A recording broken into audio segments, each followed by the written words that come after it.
Qual é a nossa relação? Nós temos uma relação de 18 anos. Calculamos aqui agora, tem 18 anos que esse jovem, né? Eu conheci esse jovem 18 anos atrás. Então, ele mesmo vai falar com vocês, né? O que Deus está fazendo e entregar o recado de Deus nessa noite. Não é? Temos aí a oportunidade de ouvi-lo como vaso. Nós já conversamos sobre isso. Ele é só o vaso. Nós aqui não exaltamos homens, mas ele é o vaso pelo qual ouviremos a voz de Deus. Quantos creem assim? Amém. Em nome de Jesus. Então, feito tudo em oração, vai ser bênção para as nossas vidas. Amém? Inclina a tua cabeça onde você está. E antes de passar para o nosso irmão, vou orar mais uma vez, pedindo que o Senhor controle, né, todas as coisas, controle as forças espirituais do mal aí ao nosso derredor. Nada vem impedir a obra do Senhor nesse lugar. Pai Santo, louvado e agradecido seja o teu nome. Nós te bendizemos nesta noite, porque a tua palavra vai ser ministrada aos nossos corações. Cremos, Senhor, que a tua palavra, ela por si só, ela é maravilhosa, ela é viva e eficaz. Viva e eficaz. E clamamos, Deus, que o teu servo, teu vaso, Igor Guerreiro, teu servo seja instrumento fiel nas tuas mãos, para fazer cumprir a tua vontade. Ilumina, Senhor Deus, os nossos corações, através da palavra que vai sair dos lábios do teu servo. E o teu Santo Espírito esteja guiando cada palavra, para que flua espírito e vida para a congregação. Em nome de Jesus, que a tua bênção repouse sobre cada um de nós. Amém e amém. Amém, amados irmãos? Então, com a palavra, irmão Igor Guerreiro.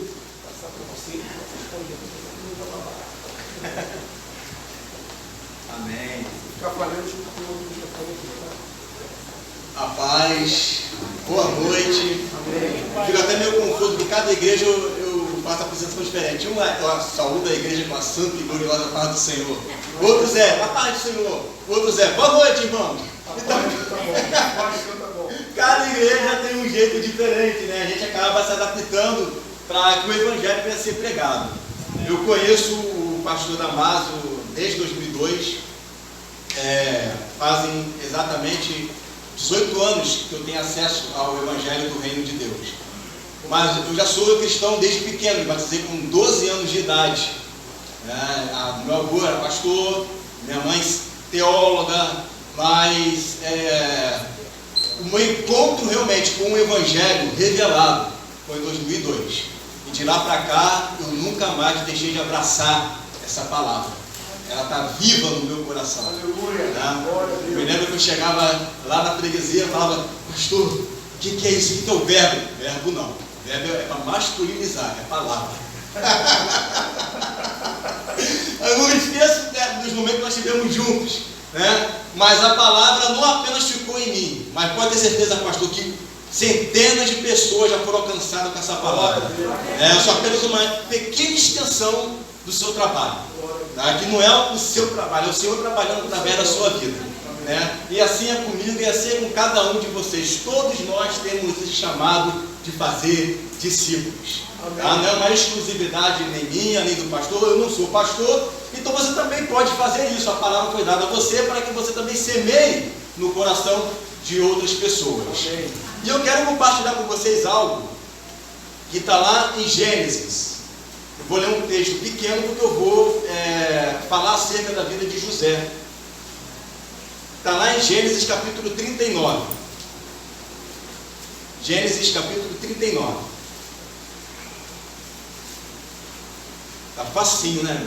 Gênesis, né? Gênesis capítulo 39, versículo 2.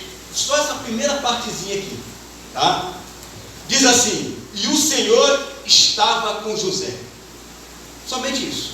E o Senhor estava com José. Então, por que eu escolhi esse texto? Porque nós vamos falar muito sobre a vida de José.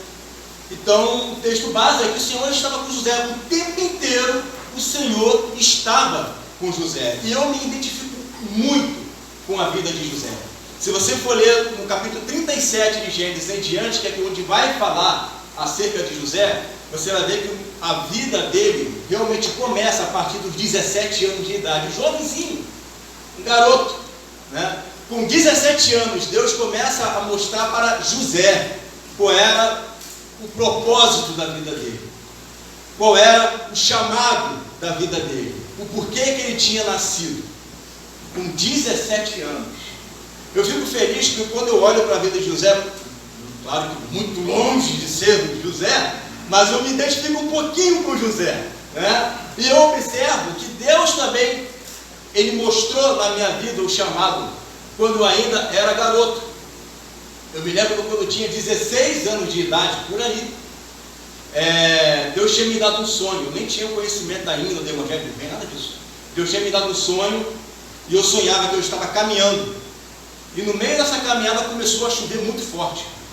Chover forte, caiu um temporal, começou a alagar o chão. Eu comecei a andar, a calçada estava subindo, né? E a água subindo para cá, e eu caminhando diante. Mas na frente tinha vários lobos, uma alcateia. E aí eles começaram a me ameaçar para me morder. Ameaçar para morder, mas eu me esquivando. Chegou um determinado momento em que apareceu um lobo enorme, gigante. Parou assim na minha frente. Bum! Aí quando eu tentei passar por ele, ele balançou a cabeça e disse assim: não vai passar por aqui não. Para você passar por aqui, você tem que conhecer muito da palavra de Deus. Eu entendi que lobo é o quê? Falso profeta, falsos cristãos, uma palavra com fermento. Então, desde pequeno, Deus já me mostrou, através de sonho, qual era o meu chamado. E eu comecei a entender que Deus tinha um chamado para defender o Evangelho. Eu comecei a orar: Senhor, é isso mesmo? Deus, fala para mim, me revela se esse é o meu chamado. Aí Deus falou para mim: olha para o teu nome. Porque o meu nome foi dado no sorteio. Tinha Igo, Iago, Hugo, Ivo. Tinha vários nomes lá comigo. E o nome sorteado foi Igor. E o que significa Igor? O famoso filho defensor. Aquele que defende. E o meu sobrenome é Guerreiro. E eu nasci no dia 25 de agosto, dia do soldado. Então, quando eu olho para a minha vida, eu vejo que Deus também tem sonhos comigo. Ele tem sonhos com cada um de nós. Mas eu estou falando aqui muito mais além de um sonho. É um sonho revelado para abençoar as nações e tirar as nações, a criação do cativeiro da corrupção. Quando a gente fala sonho nas igrejas, a gente pensa: caramba, é casa própria, roupa nova, novo emprego. Não. Quando eu falo sonho, eu estou falando de ser rei e sacerdote para reinar sobre as nações. Aleluia! Aqui a gente pode falar uma linguagem mais madura. Você está entendendo o que eu estou dizendo para você? E essa foi a visão, porque Deus chamou ele para ser o quê? Governador. Para reinar. Mas um garoto de 17 anos. E aí começa a história de José. Um jovem feliz, contente, paparicado pelo pai. Era o predileto do pai. E isso acaba trazendo o quê? Ciúmes. Porque quando você compartilha algo que Deus te mostrou, que Deus te revelou, e muitas das vezes isso que você compartilha é algo que eles não tangenciam, que eu tenho certeza que quando você chegou para alguém e falou do Evangelho do Reino, falou das visões do Reino, o que veio? Ciúme. Isso aí, meu negócio é ganhar alma. Ih, Evangelho do Reino, que negócio é ganhar alma. E aí começa a cortar você. E aí começa a não deixar que aquele sonho, que aquela luz que Deus começa a te revelar, isso venha fazer com que isso te desanime. Tem muita gente assim. Deus mostrou, Deus revelou, Deus deu sinal. Ó, isso aqui é a palavra. Isso aqui é o Evangelho. Isso aqui é a realidade. O reino de Deus é real. A eleição existe. Aí você vai, por causa de uma perseguição dos próprios irmãos da igreja, não quero mais. Não, eu prefiro viver em paz do que defender o Evangelho. José não, ele preferiu não vender o sonho e ser colocado no cativeiro. Para não perder o sonho, ele não negou o sonho. Pode me jogar no poço, não tem problema. Foi Deus que me deu esse sonho. Então José é jogado lá naquela cova, é vendido depois para os egípcios. E você acha que José, depois de ele ter sido vendido, qual foi o sentimento que José teve para com os seus irmãos? Deus, faz justiça com os meus irmãos. Eles não sabem que mexeram com um filho de Deus. José não guardou mágoa nenhuma daqueles que fizeram mal contra ele.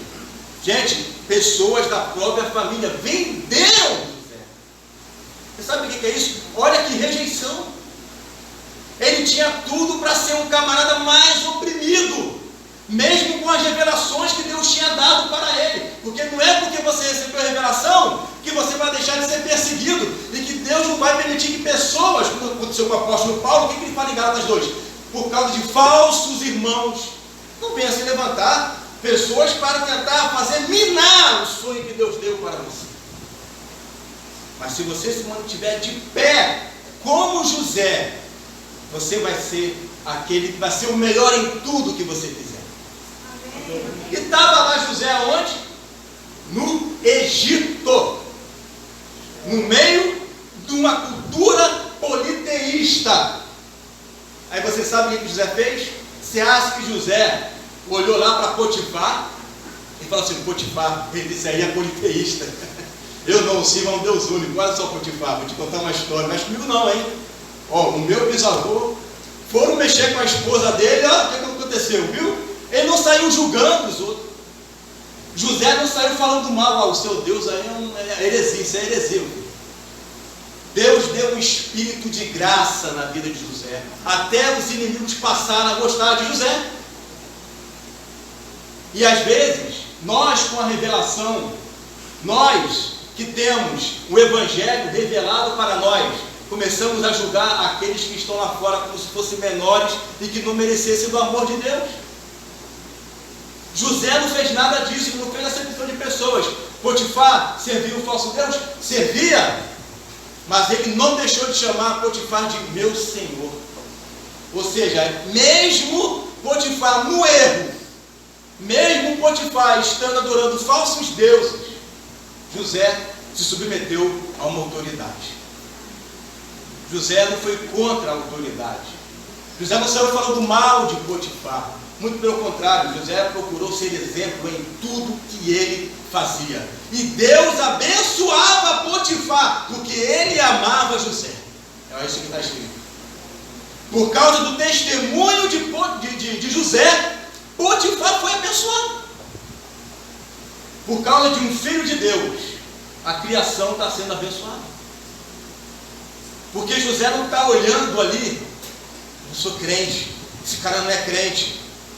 E eu vejo muitas pessoas agindo assim: ah, o meu pastor não crê dessa forma, então eu não quero mais me submeter a ele. Está errado. Se José se submeteu a um politeísta, que dirá você que se submete a alguém que não é inimigo da cruz de Cristo? Muitas pessoas amaldiçoam seus líderes, muitas pessoas amaldiçoam seus pastores. Gente que com certeza o pastor Damásio vai alcançar, que não estão congregando, mas não congregam porque o pastor adulterou ou está em pecado, não, é porque o camarada ele é pré-tribulacionista. Aí ele é pré, então não vou mais congregar lá porque ele é pré. Ué, você vai querer ser luz aonde? Vai querer salgar aonde? Deus quer te usar ali, e lá nem Egito é. Imagina se fosse Egito. Aonde já estava, nem Egito é. Aliás, aonde já estava era Egito. E mesmo sendo no Egito, José foi fiel ao propósito de Deus. Eu congreguei uma igreja, porque eu gosto de falar e tem que dar exemplo também. Eu congreguei uma igreja, o pastor Damásio foi lá, uma vez ministrar a palavra lá. Eu congreguei nessa igreja, e a igreja totalmente pré-tribulacionista, e todas aquelas visões diferentes daquilo que nós já conhecemos.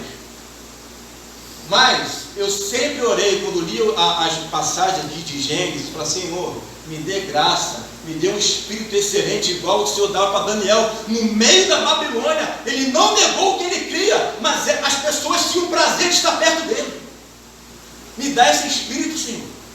Eu quero que as pessoas, os pastores, quando chegarem perto de mim, eles possam olhar para mim e sintam prazer. Eu não vou ficar apontando que você está errado o tempo todo, arrumando contenda de doutrina. Se preocupa mais com a doutrina do que com o amor. E aí, aos poucos, através da graça, de muita oração, do joelho dobrado, pedindo, igreja, ore por mim, pastores, ore por mim, começou a ser aberto o seminário do reino lá também. E o pastor foi convidado para estar lá ministrando. E assim foi. E assim é onde eu estou congregando agora. Sabe por quê? Porque o mesmo Deus de José é o meu Deus também. O mesmo sonho que Deus deu para mim é o mesmo sonho que Deus deu para José. E assim como honrou José, vai honrar cada um de nós. Amém. Você hoje está congregando aqui, amém? Glória a Jesus por isso. Mas se você estivesse lá no Acre e não tivesse ninguém, se aquela autoridade não vai te oprimir, não vai ser alguém que vai começar a te escravizar, vai te liberar até para que você ensine, ou diga assim, ó, tem essa visão aqui, mas tem essa aqui também. Meu irmão, mete bala, vai falando. Agora, se ele falar assim, ó, não quero que você pregue, aí é outro papo. Porque é melhor obedecer a Deus do que os homens. Aí é outros 500. Mas se ele liberar, comece a jogar a semente. Creia no que Deus tem falado com você. A sua palavra vai destronar, vai esmiuçar a pedra. A sua palavra é poderosa. Ah, mas o outro fez teologia. Não tem problema. O teólogo dos teólogos está dentro de você. E ele vai te dar palavras que ninguém pode te contradizer. E assim Deus foi com José. Só que aí aconteceu um outro percalço. José está lá. E Deus está abençoando José. E está prosperando na vida de José. José é submisso a Potifar. José é submisso à autoridade. Deus permite que uma mulher venha tentar José. Uma mulher que não valia um centavo. Chega lá, diz a Bíblia que ele era formoso, de aparência, e ela quer se deitar com ele. O que ele fala? Deus não me deu você como mulher.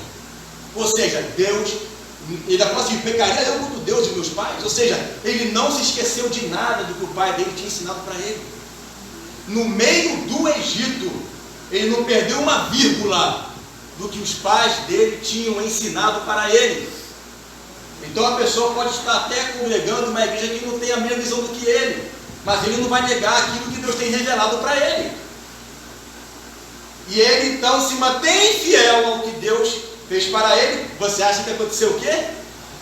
Foi a de cara colocado como Deus honrou ele. Não, foi para a cadeia. Foi para a cadeia. Às vezes a gente pensa assim, caramba, mas eu fui fiel. Eu acabei de ser fiel. Eu era para ser abençoado, fui fiel.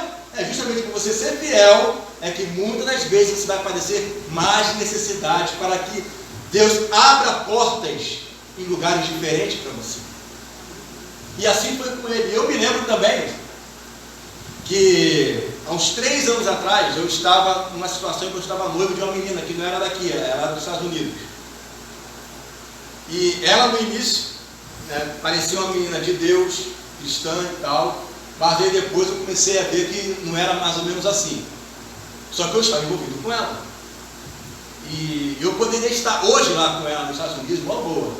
Pessoal, todo mundo aqui passando essa necessidade de olhar, só contando dólar, me enchendo a barriga com hambúrguer, McDonald's, né? Poderia estar lá, carrinho, lá em Detroit, lá. Oh, que maravilha, né? Mas aí, eu já estava percebendo que ela não era uma pessoa dada à palavra, já não estava mais querendo congregar, já estava começando a falar muitos palavrões, mas ainda tinha um sentimento não te coloca assim, né? É algo que você tem que processar, em querer, não querer gostar da pessoa. E aí foi onde Deus me colocou, né, no ultimato, ó, você vai escolher, ou é o evangelho do reino, ou vai ser ela. Uma coisa ou outra. E aí foi quando eu decidi, né, a finalizar com ela. Isso foi em 2017, terminei com ela e comecei a falar, então Deus, ó, terminei, agora eu vou para onde o Senhor quer. E literalmente Deus falou assim, sai da tua terra, da tua parentela, fui morar lá em Santa Catarina. Literalmente. Quando eu cheguei lá, eu não sabia onde congregar, porque eu tenho muito isso em mim, de estar debaixo de uma autoridade, está dentro de mim já, né? Eu falei assim, Deus, eu preciso congregar, eu quero congregar. Passei 6 meses, né, visitando igrejas e tal. Aí um belo dia, eu no meio de uma praça, eu vi lá um bannerzinho lá, e escrito lá, River Church, que é o nome da igreja, em inglês, River Church. Aí eu pensei, rapaz, isso aqui é uma igreja. Aí Deus falou comigo assim, ó, confia nesse pastor e vai congregar lá. Porque a gente que já passou por algumas coisas, fica meio desconfiado, né? Mas Deus falou comigo, ó, confia nesse pastor e vai congregar lá. Na semana seguinte eu fui lá e já falei para ele que ia ser membro daquela igreja, né? Agora em setembro vai fazer 2 anos que eu estou lá, né? E ele me dá total liberdade, me colocou como líder do Ministério de Ensino, é onde eu estou colocando aos poucos o Evangelho do Reino de Deus ali. Inclusive tem vários membros da igreja que fazem o seminário do Evangelho do Reino. Né? Então, eu posso chegar e falar que todo mundo, todos os pastores são ladrões, são cães gulosos? Não! Existem homens de Deus espalhados por toda a terra. Existem 7.000 que não se dobraram a Baal. Existem 7.000 que não se dobraram a Baal. E a gente acha que todo mundo é igual. E não é. Assim como você é uma ovelhinha diferenciada, que tem os seus defeitos, que tem os seus problemas, porque tem gente que se acha que é tão santo, que se encostar nele até morre, parece até a Arca da Aliança. Né? Não pode nem encostar nela, de tão santa que ela é. Todo mundo tem os seus defeitos. E os pastores também. E nós também temos. Já pensou se o pastor fosse assim? Eu não quero você como ovelha, não, você é cheio de defeito. Só quem pode escolher é o velho, o pastor não pode, né? Mas olha que interessante. José, ele era pastor, porque estava apacentando ovelha. Ele era pastor. E Raquel, que era a mãe dele também, o nome dela significa ovelha. Ele era pastor e a mãe era uma ovelha. Né? O nome dela significava isso. Mas então, voltando. José, ele agora foi caluniado pela esposa de Potifar e ele é jogado agora na prisão. Qual é a reação de José? O que ele fez? Ele foi o melhor ali na cadeia. Tudo que ele fez foi por excelência. Ele foi o melhor. Ele não saiu falando mal de Potifar. Ele não saiu falando mal lá da esposa de Potifar. Ele não saiu reclamando da vida do mundo de Deus, porque Deus é injusto. Que Deus é esse que dá um sonho. E cada vez que eu procuro ser o melhor, ele vai lá e acaba dando uma punhalada nas costas. Que Deus é esse? José tinha tudo para ser um camarada mais depressivo, angustiado, amargurado, desconfiado. Mas ele não. Ele mesmo sendo traído pela família, e agora por aquele a quem ele tinha sido fiel, ele mesmo assim, ele continuou sendo fiel ao Deus que ele servia, porque ele não desistiu dos sonhos dele. Ele não desistiu do Evangelho. Gente, se Deus te revelou o Evangelho, é porque Deus tem propósitos com você. Amém. Tem milhões que não tiveram essa revelação ainda, milhões e milhões. Por que você? Por que eu? Por que eu? É porque Deus tem um propósito comigo. Amém. Deus tem um sonho comigo. E mesmo lá no calabouço, José, ele foi fiel, ele fez o melhor, ele era excelente. Então, o dono da prisão coloca ele como responsável. Olha só, aonde ele entra, ele torna o ambiente de pior para melhor, e ele se torna responsável. Ele não chegou e começou mais uma vez a criticar os deuses que estavam lá. Ele era uma pessoa que respeitava o próximo, e ele era alguém que era fiel ao Deus que ele servia. Você acha o quê? Que se ele começasse a falar mal dos deuses ali, o que ia acontecer com José? O Então o fato de José ter uma revelação não dava ele o direito de se achar melhor do que todo mundo. Muito pelo contrário, ele apenas sabia que tinha que fazer o melhor que Deus colocava nas mãos dele. E Deus abençoava todo mundo ao redor por causa de José. Um belo dia, dois copeiros mó ali, um era copeiro, né? O outro era padeiro, né? Padeiro e copeiro, tem um sonho, e esse sonho perturba eles. Um é para a vida, né? Que ia voltar a trabalhar lá dentro, e o outro ia morrer 3 dias depois. José ficou preocupado com eles. Você vê que o camarada que está ali, numa posição um pouquinho maior, se preocupa com aquele que estava cativo. Ele foi condenado, ele não estava nem aí pelo que eles faziam. O negócio de José era mal próximo. O que está acontecendo com vocês? Estou aí com talvez o semblante desfalecido, estão preocupados. Não é que eu tive um sonho, fala que eu vou te dizer, se Deus revelar, revelou, né?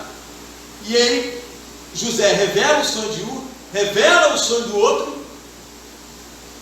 e se confirma o que foi revelado. Mais na frente, José fala para um deles assim: olha, quando vocês chegarem lá, não esquece de mim não. Ou seja, José não aguentava não ficar ali. Ele era fiel, mas ele não estava mais querendo ficar ali. Ele não queria ficar ali na prisão, né? Mas não é por causa que ele não estava querendo ficar ali, que ele não fazia o melhor dele ali. Vocês estão entendendo que é um espírito de excelência?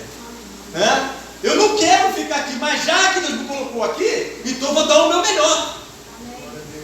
Eu vou dar o meu melhor. E você acha que isso foi o quê? Talvez por dia? Levou 2 anos ainda, até que Deus desse um outro sonho agora para quem? Para Faraó.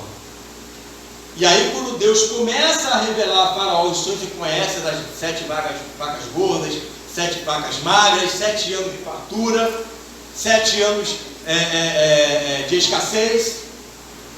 Então aquele copeiro vai lá e fala: ó, tem um camarada que quando estava preso, ele falou no sonho certinho, eu estou aqui se cumprindo. Então porque eu chamei magos, mágicos e tudo, não deu certo. Chama ele lá.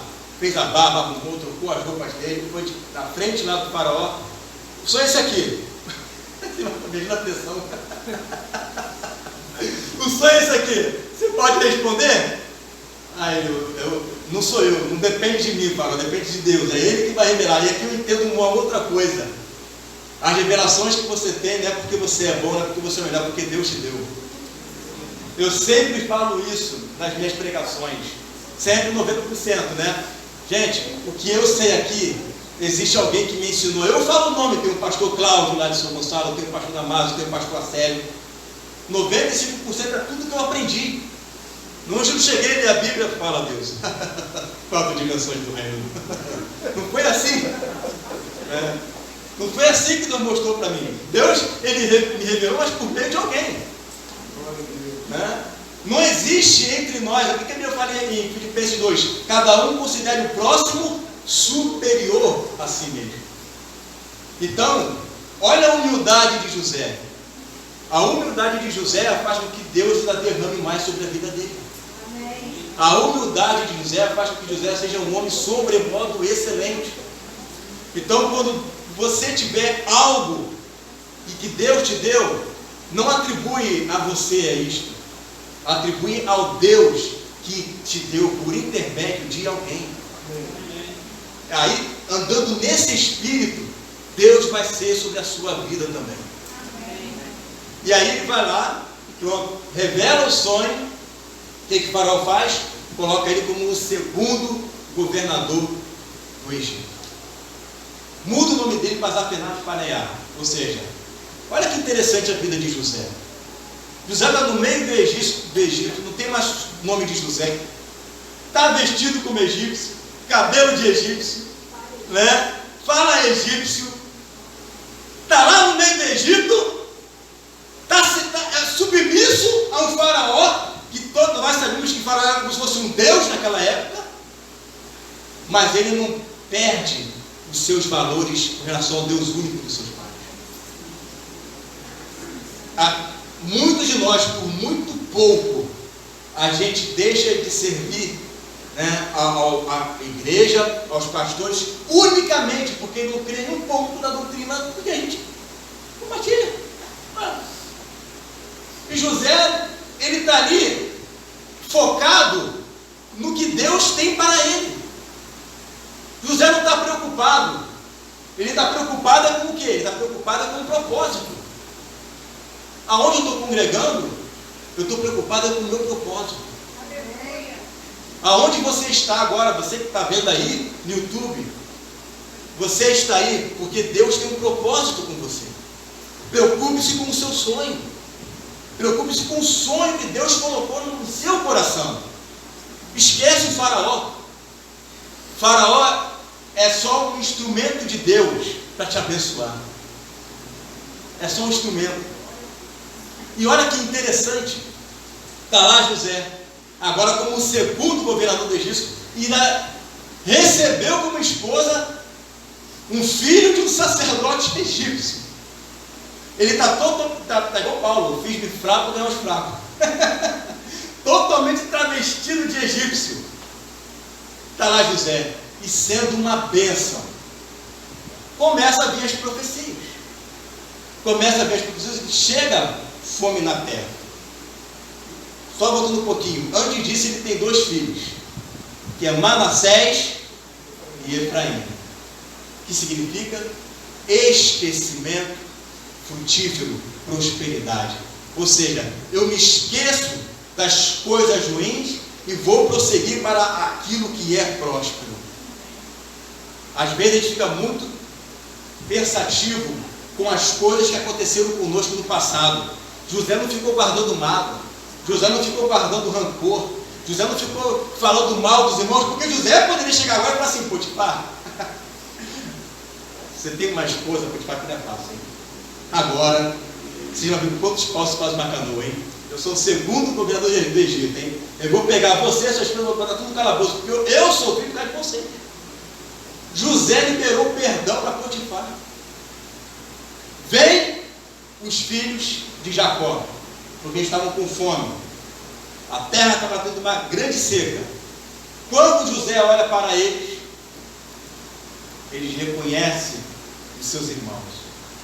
Você acha que José falou: agora vocês vão ver. É agora que eu vou pegar vocês ali na saída. José liberou perdão para os seus irmãos. Você sabe que mês é hoje lá em Israel? É o mês de Elul. É o mês do perdão. Esse é o mês em que os israelitas e todo mundo estão olhando para si, para ver se existe alguém a quem eles têm que perdoar. Para ver se existe alguém a quem eles têm que olhar nos olhos e dizer: me perdoa. Por quê? Porque no próximo mês é o mês de quê? Tabernáculo. Só entra no tabernáculo se tiver perdão. E olha que interessante, que o texto vai dizendo, né, que no capítulo 45, olha o que diz o versículo 8. Quando ele se dá a conhecer aos irmãos, eu acho interessante esse versículo aqui, porque mostra o amor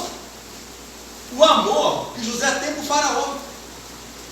Olha o versículo 8, Gênesis 45, 8. Assim não foste vós que me enviaste para cá, senão Deus, que me tem posto por quê? Pai de Faraó. Eu cuido de Faraó. Eu sou o pai de Faraó. Eu sou o educador de Faraó. Eu sou um cuidador de Faraó. Eu sou um tutor. Deus me colocou aqui para cuidar de Faraó. Deus me colocou aqui para ser um paizinho de Faraó. Deus de repente colocou lá naquela igreja onde tem aquele pastor com o coração de Faraó para você cuidar dele. Para começar a ser o tutor dele, mostrar aos poucos, por excelência, como que ele precisa ser mudado. Olha que interessante. E ele diz assim: e por senhor de toda a sua casa, e como regente em toda a terra do Egito. E você vê o decorrer da história que José, ele chama todo mundo, chama lá meu pai, chama minha família, chama todo mundo, porque eu vou cuidar de vocês também. um encontro de José com os seus irmãos. É um corpo, é uma família. Não é o pastor fulano de tal, é um irmão em Cristo. É um irmão. Aqui diz, se você for ler mais atrás, quando vão colocar José lá no buraco, Rubem vai colocar assim, vai falar dessa maneira: a gente não pode matar uma pessoa que é do nosso sangue e da nossa carne. Não vamos derramar sangue. Ele faz parte da nossa família.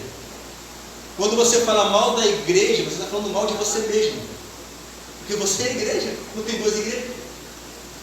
É uma igreja só. Você está falando mal de um irmão em Cristo. E José não começou a falar mal deles. Quando José se encontra com eles, ele fala: olha, foi Deus quem proporcionou isso. Vocês bem que tentaram o mal contra mim, mas o Senhor tornou esse mal em bem, como se vê nesses dias de hoje. E eu vou sustentar a vocês e a vossos filhos. Então aquele mal que você achou que seria, na verdade era Deus que estava trabalhando para transformar esse mal em bem, para salvar uma nação inteira. Uma nação inteira foi salva por causa de um homem que não negou os seus princípios. E olha que interessante, você vai ler agora no capítulo 47, versículo 7, quando Jacó já está lá. Olha que interessante, versículo 7: e trouxe José a Jacó, seu pai, e pôs diante de Faraó. E Jacó fez o quê? Abençoou a Faraó. Faraó foi abençoado por Jacó. O que é isso? Sacerdotes abençoando as nações. São sacerdotes, estão ali abençoando as nações, glorificando a Deus pela nossa vida, e nós abençoando as nações. A gente não pode ver as nações como se fossem pessoas que já estão tudo perdidas, não. São pessoas que precisam ser amadas e abençoadas. Elas precisam ser amadas e abençoadas. E eu tenho certeza no meu coração que esse Faraó aqui vai ter um grande destaque na criação no reino de Deus. Porque ele foi excepcional com os filhos de José, com Jacó. Deu o melhor da terra para eles viver. Ele nem se importou com o Deus que José tinha. Eu tenho certeza disso, que ele tem uma posição muito especial no reino de Deus, ali como criação. E é interessante aqui, a gente está encerrando, olha o que diz aqui no capítulo 48 de Gênesis, quando ele vai começar a abençoar os filhos de José. Ó, Gênesis 48, versículo 16: o anjo que me livrou de todo o mal abençoa estes rapazes, seja chamado neles o meu nome, o nome de meus pais Abraão e Isaque, e multiplicam-se como peixes em multidão no meio da terra. Olha que interessante que fala se multiplicar como peixes no meio da terra. Lembra que a gente falou que nós temos o que? Pescadores de peixes. Almas, peixes, né? Que nós deixaríamos de deixar de pescar peixes, né? De verdade, para pescar almas, ou seja, peixe, né? Vamos pescar almas agora. É interessante porque você vê ali os filhos de Jacó. Os filhos de Jacó, eles ficavam ali, todo mundo na terrinha deles, né? Ali adorando o seu Deus, mas José não. José, ele foi querer conquistar o mundo. José foi querer ser exemplo nas nações. A gente enxerga ali, naqueles filhos de Jacó, como se fossem os judeus que estão ali, e não é à toa que tem filhos de Lia que tem problema nos olhos, ou seja, o Israel não tem aquela visão espiritual, mas a Raquel não tinha problema nos olhos, que são Benjamim e José, que dá a entender o quê? Que José ali, ele é como se fosse nós, que temos a responsabilidade de ir no meio das nações para ganhar almas. Porque nós temos tato com o gentio. O judeu não tem muito tato com o gentio, não. O judeu é muito fechadinho, mas nós temos tato com o gentio. Porque nós viemos de lá. Nós viemos de lá, nós sabemos como é que funciona o negócio. O judeu é muito fechadão, né? Mas também são nossos irmãos. Também são nossos irmãos. Mas nós temos esse tato com as nações. Eu consigo e tenho amor para ir na África. Um judeu já não é assim. Eu vou lá na África fazer missões. Não tem esse negócio, né? Mas nós temos. E José tinha tato. E aí você vê no versículo 19, ó, Gênesis 48, 19. Mas seu pai o recusou e disse: eu sei, filho meu, que é a questão ali da abençoar os primogênitos, né? Também ele será um povo, Benjamim, e também ele será grande. Contudo, seu irmão Efraim, menor, será maior que ele, e a sua semente será uma multidão de nações. É como se Deus estivesse dizendo: olha, tem uma bênção aqui. Um dos seus filhos, claro que isso é espiritualmente falando, porque DNA não tem como, tá? Não tem como isso. Espiritualmente falando, é como se estivesse dizendo: olha, vocês são filhos eleitos de Deus, predestinados. Vocês são Israel de Deus, espiritual. E vocês vão estar no meio das nações ali, uma multidão no meio das nações. Por quê? Porque nós temos esse chamado de ser luz para as nações. E me veio aqui na mente agora, é interessante que, qual era a tribo de Paulo? Benjamim. E Benjamim era apóstolo das nações. Era apóstolo das nações. E nós estamos aqui para ganhar as nações. Mas um dia nós também vamos nos encontrar com os nossos irmãos, com os judeus. Vamos nos encontrar com nossos irmãos. Eles vão olhar para nós e dizer que: o quê? Você era filho do meu pai?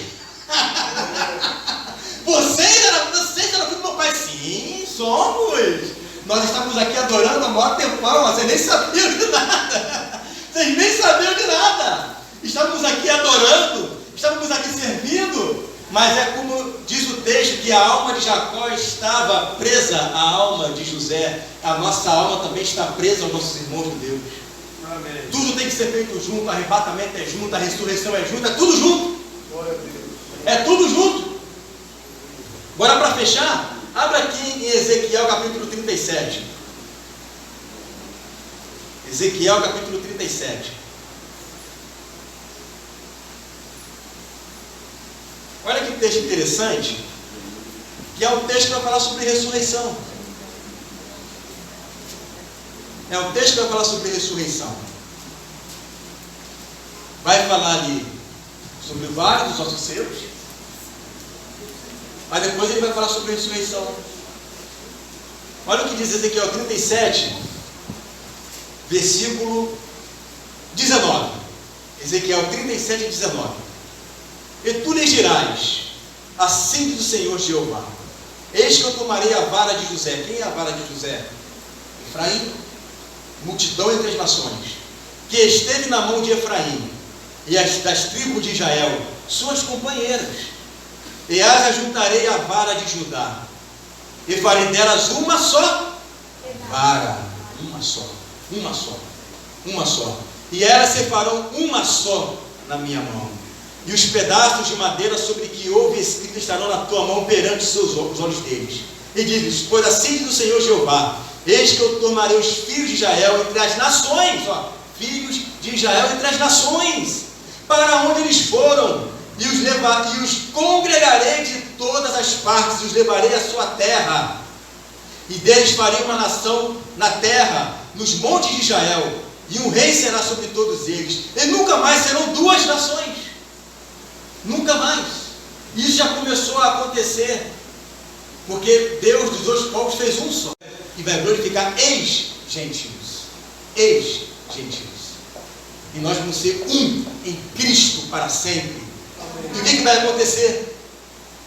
Não serão duas nações, nunca mais para o futuro se dividirão em dois reinos, E nunca mais se contaminarão com os seus ídolos, nem com as suas abominações, nem com as suas prevaricações. Eu os livrarei de todos os lugares da sua residência, em que pecaram, e os purificarei. Assim, eles serão meu povo, e eu serei o seu Deus. E o meu servo Davi, fazendo alusão a Jesus, que é filho de Davi, reinará sobre eles, e todos eles terão um pastor, e andarão nos meus estatutos, e guardarão os meus estatutos, e os observarão, e habitarão na terra que deu meu servo Jacó. Olha Jacó aí, ó. Na qual habitaram vossos pais, e habitarão nela, eles e seus filhos, e os filhos de seus filhos para sempre. E Davi, meu servo, será seu príncipe eternamente.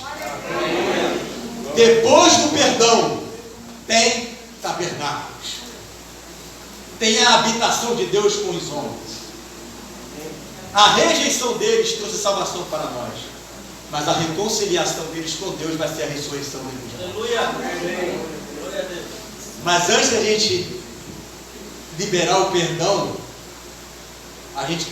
melhor dizendo, antes da gente aguardar a ressurreição, nós devemos de liberar o perdão. Liberar o perdão contra aquelas pessoas que nós falamos mal. Liberar o perdão contra uma autoridade. Gente, Paulo escreveu lá em Romanos capítulo 13 sobre submissão à autoridade. Vai ver quem era o imperador na época para ele dizer isso. Não era um imperadorzinho bonzinho, não. Para ele falar sobre a submissão à autoridade. E muitas das vezes a gente fala mal dos outros. Quem fala mal dos outros fala mal da lei. A gente não quer se submeter a uma autoridade. A gente não quer entender que aonde nós estamos, Deus tem um propósito. Eu até entendo que tem pessoas que vão assistir esse vídeo que vai falar assim, mas você não sabe o que aquele pastor fez. Ele adulterou, ele me traiu, ele roubou o dinheiro. Faz o seguinte, vai fazer discípulos, então. Vai cuidar de alma. Vai apacentar. Vai ser você o cuidador. É simples assim, não precisa de fazer. Porque ficar atrás das câmeras falando mal dos outros é muito fácil. Eu não venho cuidar de alguém que está com depressão, que tem problema com o esposo, com a esposa. Quantos pastores se suicidam por causa de depressão? Não é fácil cuidar de alma. Não é fácil. Você vê pessoas que têm problemas com filhos, têm problemas mentais, marido que não volta para casa. Cuidar de alma não é só ensinar a palavra. Cuidar de alma é cuidar da alma. E tem muita gente que não entende isso.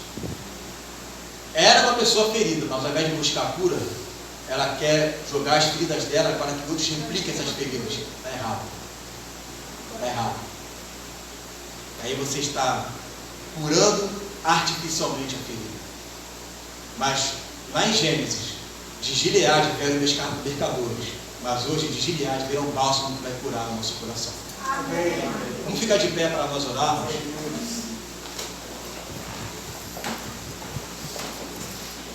Eu quero orar por você que está aqui, por você que está assistindo essa mensagem. José, ele não pensou duas vezes de perdoar aqueles que estavam fazendo mal contra ele. Ele liberou, abraçou, beijou, chorou. Que lindo, gente. Olha que espírito estava na vida de José. E eu nem fui chamado para ser semelhante a José. Eu fui chamado para ser semelhante a Jesus. Fui chamado para ser semelhante a Jesus. Semelhante ao meu reino.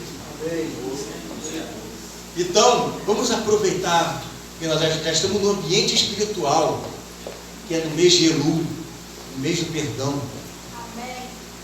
E comece a liberar perdão, aquele aqui bem na sua mente, para que você possa entrar na festa dos tabernáculos. Ninguém vai entrar nas festas dos tabernáculos sem ter um coração puro, gente. Quem subirá ao monte do Senhor, se tiver as mãos limpas e um coração puro? Aleluia. Quem subirá? Só subirá no monte quem tiver um coração puro, um coração de criança. Amém. Olha o coração de José, um coração de criança, inocente a vida toda, e ao mesmo tempo prudente, e ao mesmo tempo inteligente. e ao mesmo tempo com o coração cheio de temor de Deus. Mas uma criança, eu olho para José e vejo um menino. É a mesma coisa, você não consegue enxergar Davi velho. A pessoa, você consegue enxergar Davi velho? Eu não consigo ver Davi velho. Eu consigo enxergar Davi jovem, novo. Porque um coração de criança tem os seus defeitos, mas ele tinha um coração quebrantado. E Deus procura homens e mulheres com um coração quebrantado. Um coração quebrantado Deus não despreza. Deus não despreza. Existem muitas ovelhas fora do aprisco. Deus quer pegar essas ovelhas e trazer para a terra de Israel de novo. E para quem é essa missão? É para mim e para você. É para cada um de nós. Que a gente possa ser como José. Pode até que alguém tenha feito algum mal contra você, mas você vai chegar para essa pessoa e vai dizer: pois bem que tentaste mal contra mim, mas o Senhor tornou esse mal em bem. Eu te perdoo.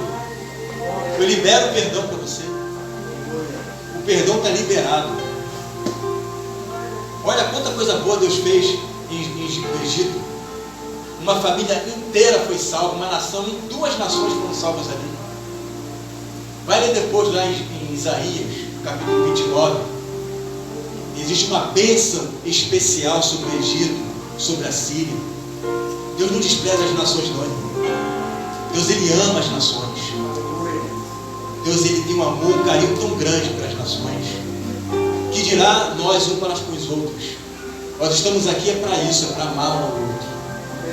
O reino de Deus é feito pelo amor. Olha a vida de José. Nós somos como se fosse Efraim. Estamos aqui para dar fruto na terra estranha. Nós estamos em terra estranha, irmãos.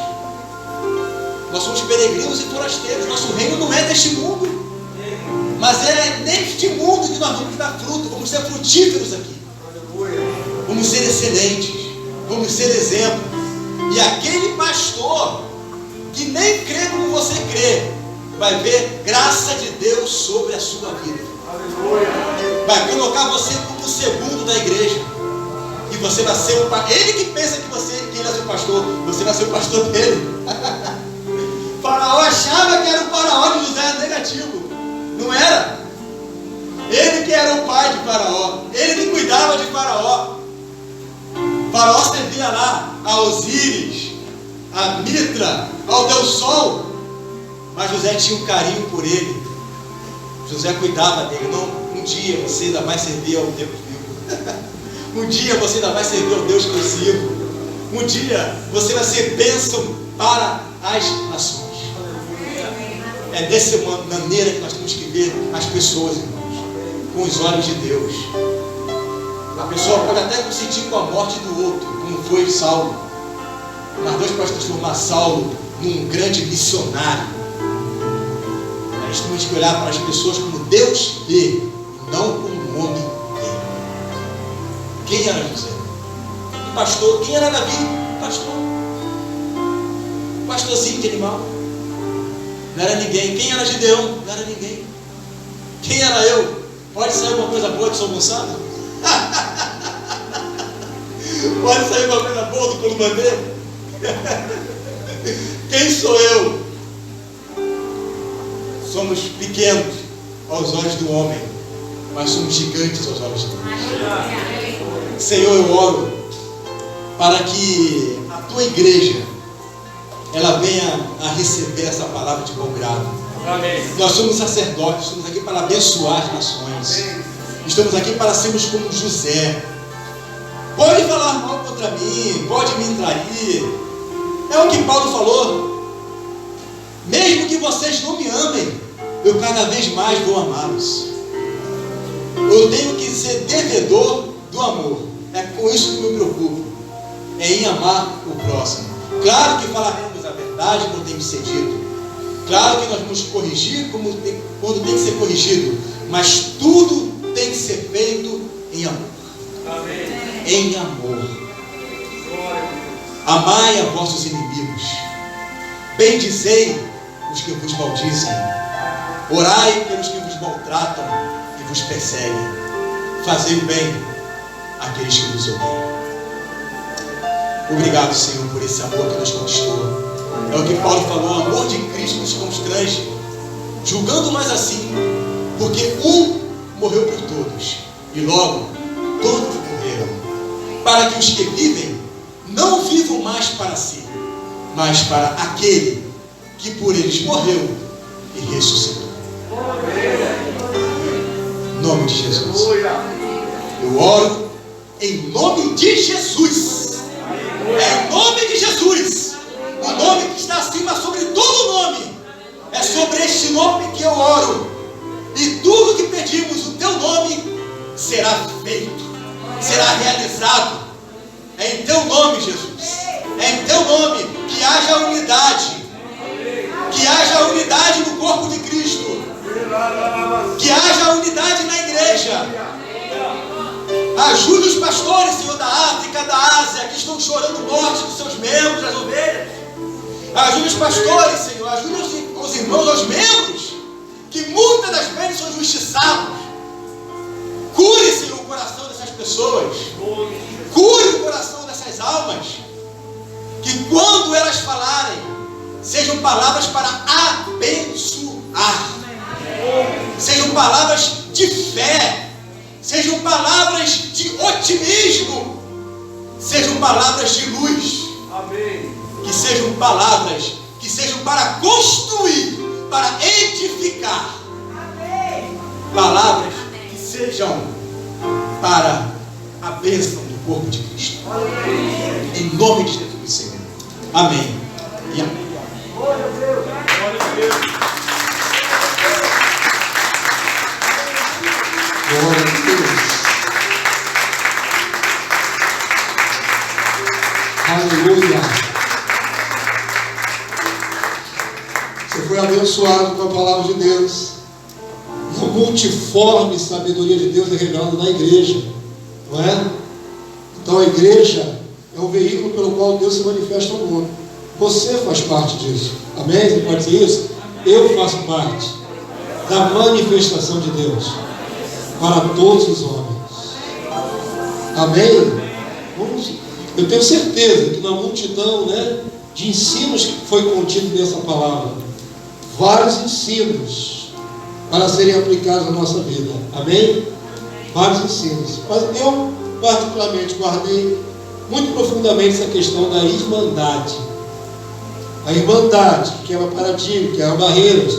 A irmandade que a igreja gentia tem que ter com o povo judeu, que ainda nos rejeita, né?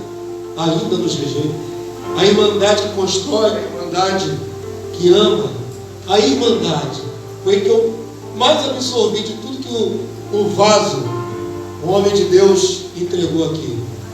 Muito necessário, né? E Deus está curando, Deus está sarando, Deus está aproximando, reaproximando, restaurando vida, restaurando famílias. Vamos fazer, cumprir, valer essa palavra na nossa vida. Viver de excelência, né? Sobrepujar toda a humanidade caída e viver da maneira excelente que Deus quer. Amém? Em nome de Jesus.